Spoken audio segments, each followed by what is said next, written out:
Hello, here's a review of the PowKiddy Q90. This device it's been out for about a year, probably 2 years now. I picked one up about a month ago. AliExpress had them for like $35. Obviously, it took about a month to arrive, but I flashed the custom firmware with the MIYOO. Excuse me if I'm not pronouncing that correctly. It's MIYOO. So it's improved the performance on it compared to when it arrives on the stock SD card. The cool thing about some of these PowKiddy devices with this particular CPU is that it just runs one single SD card. I have a 32 gig Samsung card from man, this card is probably like from 2014, 2015. It's a it is a fast for the time micro SD card. I believe it's a U1. Let me try to confirm. Yep.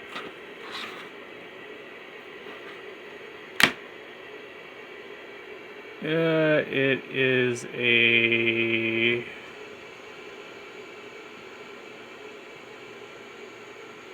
it's a U1.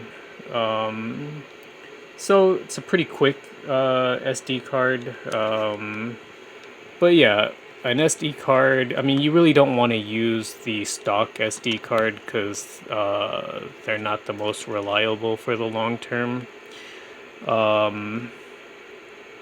This one, if you want something like this, I mean, you can get them for like probably $7.99 these days. And so, let me get it.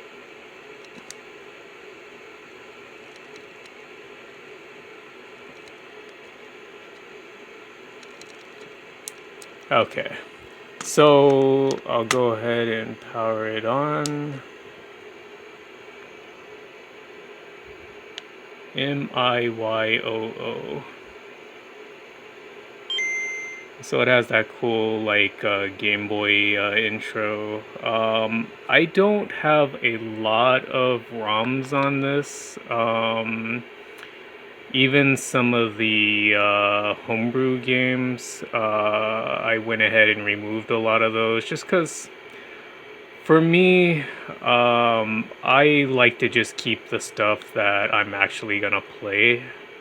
And so when we go to the emulator, I got Game Boy, and I think I have about 8 games on there. And gotta have Tetris. That's like a classic. And so go ahead and start that one up. I didn't install the BIOS just because it doesn't really seem necessary on original Game Boy. But you can. If you go to, he's got lots of videos here on YouTube. But if you go to retrogamecore.com, he's got full instructions on like how to flash the custom firmware and where to place the BIOS and stuff like that. And so cool thing like right off the bat is that like originally the palette for Game Boy was like that black and white color scheme. But the default, when you put the updated firmware, and I believe this is Gambat, that's the emulator. It defaults here now to the like original, more of like the original Game Boy colors, like that OG dot matrix type scheme. So yeah, stuff like that makes it a little bit more authentic, a little bit more enjoyable. Let me get out of here and click that. Probably the biggest improvement, because right now I only have Game Boy, TurboGrafx or PC Engine, Sega Genesis slash Mega Drive, and for the TurboGrafx, I only have like 2 games. Just stuff that I'll actually play. Champion Edition Street Fighter, which perhaps if we would have gotten that in America, TurboGrafx would have been a bit more popular, because it's actually a really good port of that game. And then Airzonk, which came out like later in the lifespan of the TurboGrafx. Just stuff that I remember playing as a kid, although Champion Edition, I did not play that until I was an adult, because as a kid we were not even aware that that had come out in Japan. And so the Genesis got like 8 games on here, just again stuff that I will actually play. Super NES, and then the original Nintendo. So 1, 2, 3, 4, 5. I have 5 systems on here. Like for the NES, again, just stuff that I would play on the go. Super Dodgeball, Nintendo World Cup, Guerrilla War. Just stuff from childhood that brings back memories. And SNES. This was a game, NBA Give and Go, that I played. As a kid, I had already gotten the original PlayStation, but I had a neighbor that was still still getting in SNES games. And I thought this game was so fun. It came out kind of late in the SNES's life, but it's pretty fun. It's kind of like an arcade style basketball game. But the performance on the updated emulator, I believe it's SNES 9X, and it's called SNES 9X 4D. The performance is way better than how it was factory when this device was received.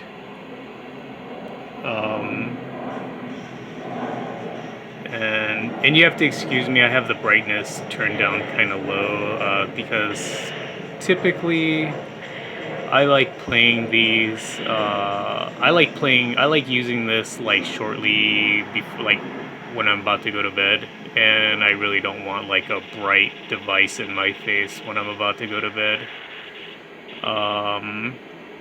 And as far as the color scheme for the handheld, it's got like that turquoise. It looks kind of like the Nintendo Switch.